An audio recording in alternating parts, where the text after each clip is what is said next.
Welcome back to the Recharge Podcast. Some of you might be watching this on YouTube, which is fantastic. I've been growing that channel slowly and organically without ads or promotions, and plan to continue to do so by putting out more content that hopefully you will find actionable and helpful. Could a fish actually help you ace an exam? You might be a student, you might be a professional who's taking maybe a Series 7 or a law exam or CPA exam.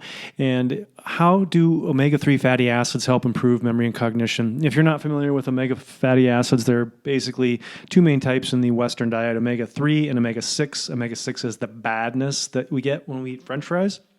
If you've listened to some of my previous episodes, you clearly understand that French fries, the oil in that, will stay in the body for up to 66 days or longer. So that's a pretty long half-life for those free radical damaging molecules to be bouncing around. I'm not a purist. I love French fries. I've probably eaten more French fries this year than I have in the last 5 years combined because my kids are of that age where going out with them is a treat. But nonetheless, I do like my air fryer as an alternative option to try to healthify those. But back to the topic on hand, and that is omega-3 fatty acids and memory and cognition.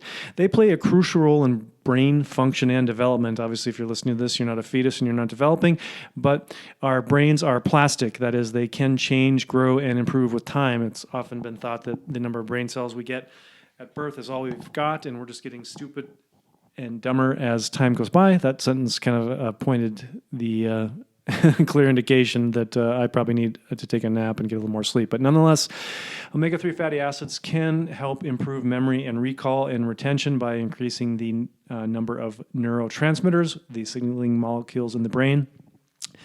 They're also anti-inflammatory, which helps the brain protect itself from stress and damage. There's also some data that they improve oxygenation and blood flow to the brain. The thought is that if the source of the input is better, the output could be better as well, improving cognitive performance.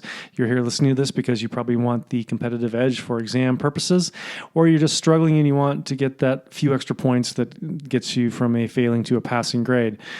The neurotransmitters help communicate between different cells within the brain. That's another benefit of them. And there's also been data that show that they reduce and mitigate the age-related cognitive decline that all of us are prone to, and also can improve brain plasticity, which I talked about in just a few seconds ago.